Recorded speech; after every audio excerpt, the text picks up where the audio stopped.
Welcome everyone to lesson 2.15, the last lesson of Unit 2, where we're going to talk about some semi-log plots. So let's get started.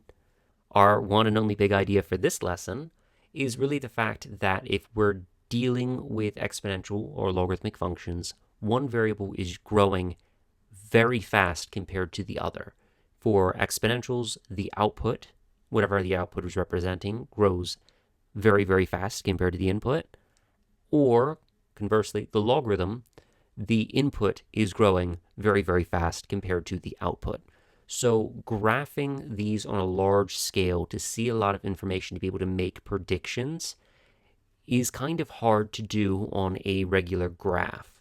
So we have what's called a semi-log plot, or a logarithmic scale, to kind of help us out with that. And the cool thing with logarithmic scales is you don't have to just scale the y or just scale the x. You could scale both if you wanted to. But today we're going to really be focusing on scaling the y, so turning exponentials into something a little bit more useful to look at in terms of a graph. So let's get started. So we have these points here, and we have a few different graphs that we're going to try to make with these. So first things first is I'm going to try to use green here, and hopefully the green shows up halfway decently. If I look at our x's and our y's, I think we need to make some sort of scale out of this. So 1, 2, 3, 4, 5, 6, 7, 8, 9, 10. So there's 10 here. So let's make each one 5 for me. So 5, 10, 15, so on and so forth. So this would be 50. And then we start pretty low and we end at 50. So let's do the same thing. Let's make this 50. We just might go off the edge a little bit. So this would be 5, and we have a 0 there. Let's plot some point. So what does this look like? To me, it looks like it's some sort of like elongated exponential. There's a curve there. Kind of. And I might not be as accurate with my graph as what would be useful, so we just got to bear that in mind a little bit. I also have down here a model equation. So let's hit the stat button, hit edit, and let's make our list. So we have quite a few numbers, so bear with me here. We have... Oh, I missed one. Where did I miss? 26, 21, 17, 11. Oh, my 8 and my 6 are together. 8, 6, 5. There we go. Perfect. So, you know you did it right if you have the same number, or at least you messed up the same number of times. So let's find an exponential regression for this. That looks good to me. Let's get our statistics on. Let's make sure our stat diagnostics are on. So stat, I don't remember which one it was. Was it 8? No, it was 0. Okay. 98.5. It's all right. So we have y equals 110.947 times 0.935 to the power of x. So we have an exponential that's decreasing. Let's graph the same points on a logarithmic scale.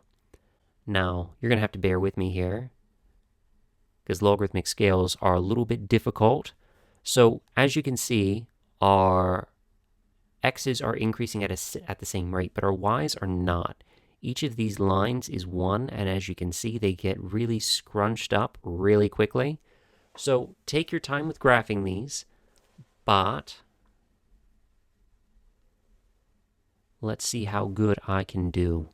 So 10 is 51. So here's 10, 20, 30, 40, 50. So about here. 14, 1, 2, 3, 4 is 41. So 20, 30, 41. 20 is 30, so this is 10, 20, 30. 22, 26, so 22, 26 would be somewhere in here. 26, 21. 621 would be somewhere here. 3017. 3017 would be somewhere here. 3611. 1, 2, 3, 4, 5. 11. It's not great. It works though. 40 is 8. 42 is 6. And then 44 is 5. 2, 3, 4. 1, 2, 3, 4, 5. So as you can kind of see, our data looks slightly linear here. I'm going to use quotations around that. It looks linear here. Obviously, I didn't do the best job at plotting these points, but we can essentially take something that has an exponential looking graph on a regular scale to looking like a linear function on a semi-logarithmic scale, where the y's are proportional. So as you can see here, each of these is increasing by adding 10. Each of these is increasing by multiplying by 10. So that's what I mean by like one is logarithmically scaled. So fine and dandy. How do I find what this would look like? How can I recreate this graph here on a regular scale? And what we would need to do is we'd actually need to find the log of all of our y values. And there's a really easy way to do this, actually. And we're going to use this button here called STO. It's the store button. So what we're going to do is we're going to quit out of where we are. Oh, second quit. Perfect. And what we want to do is we want to take the log of everything that's in list 2. So we want to take the log of list 2. So if we go to second stat, we can get the list. We want list 2. So we want the log of list 2, and we want to store this in list 3. So stat list 3. What this does is every single value we typed into list 2, the calculator is going to take the log of it and then put that corresponding value in list 3. And there you go. So you'll see a list here, and we don't have to go into huge detail on that. What we're going to do is we're actually just going to go and see what those values are. So we could write all of these down. So let's do that real quick.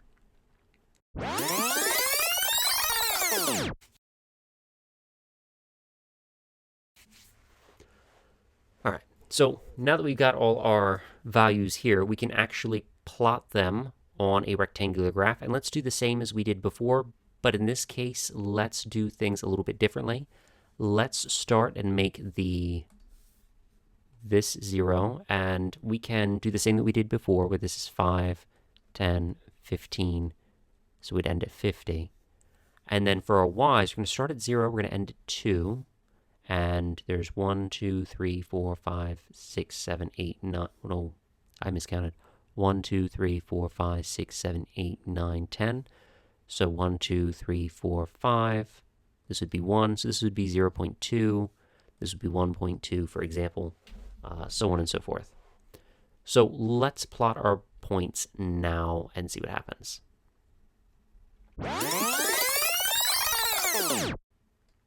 So now we can see a more linear pattern in our equations here.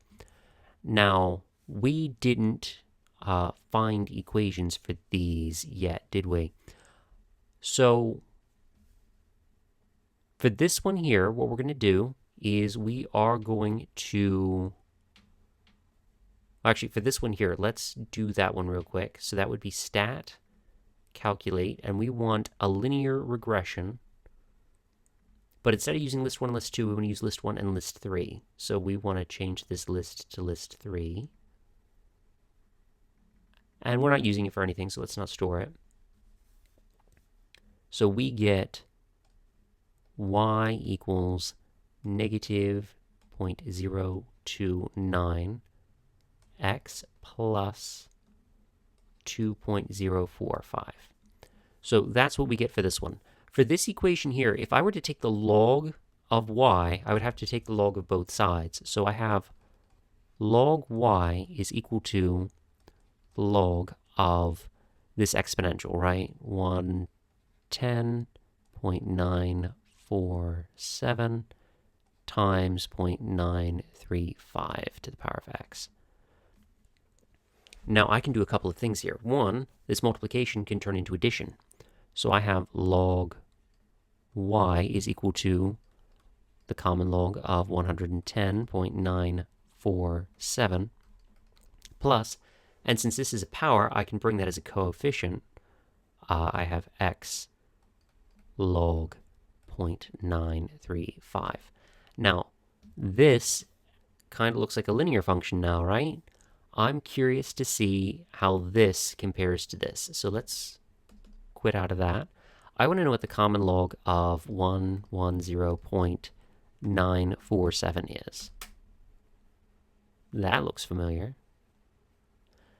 What about the common log of 0.935?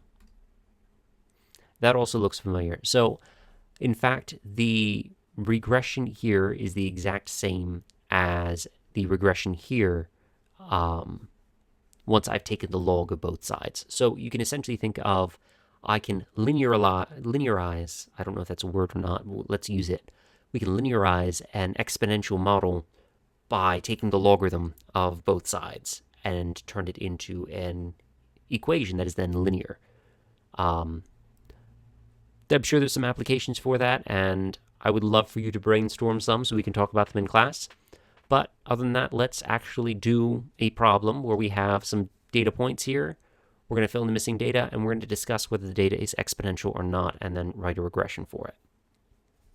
So first thing is first, let's actually plot these points. So we are going from 2 to 8, and there's 10 here. So let's actually go 0 to 10. So that would be 2, 4, 6, 8 for our scale there. And this one we are going up to 800 some odd something. You know what? Let's make sure that we have all the data. So let's go up by 100 for each of these. So this would be 1,000. So this would be 800. This would be 600. This would be 400. And this would be 200. Let's do that just to make sure we see everything. Whew. So what does this look like? This looks like some sort of exponential curve there. Sorry, my curve's a little wobbly there, but looks like some sort of exponential curve. Let's take the logarithm of the outputs, and actually let's come up with the regression for this model, just because. So we're going to go to Stat, Edit, and let's clear out all of our lists, actually. So clear,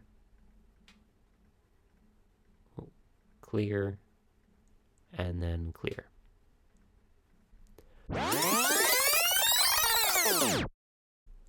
Perfect. So stat, calculate exponential. Oh, we don't list 3, we want list 2. So stat, nope. The second stat, list 2. Ooh, that's pretty close.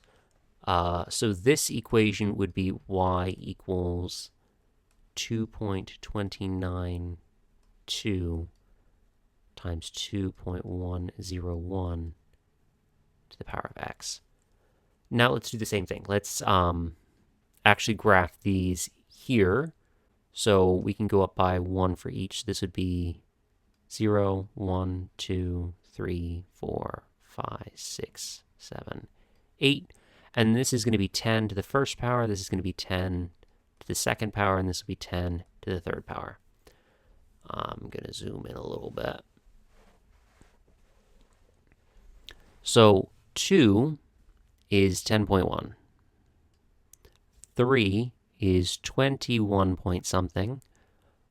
5 is 93 point something. 7 is 400, so that's 200, 300, 400 something. and then 8 is in between 800 and 900, so that would be about here. And you can see very clearly here, since this was like a 99.9% accurate exponential, look how linear that is. Look how straight that is. Like, that's offensive during Pride Month straight. So we can see that the more exponential our data is, the straighter our graph gets when we graph it on a logarithmic scale. So from here, I would say yes, and we would say yes because it follows a linear pattern on a semi-log scale.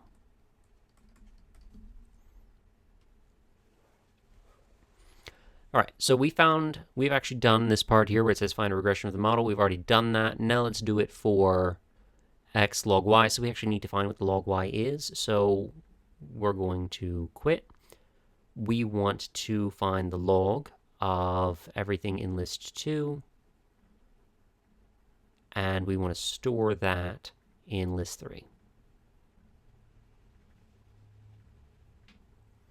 So now that we've done that, we can go to our list and actually see what those values are. Oh. So 1.004, 1.328, 1.973, 2.617, and then 2.94 essentially. So there we go. And now let's find the linear regression for this. So we're going to hit stat, calculate, and we want to find a linear regression of list 1 and list 3. So second list and then list 3. And that gives us, let's do log y, because it is log y, right? So we can say log y is equal to 0.322x plus 0.36. And that is it for us. So a little bit of a weird lesson, not going to lie. If you have any questions, make sure you ask. Otherwise, I'll see you in the next lesson.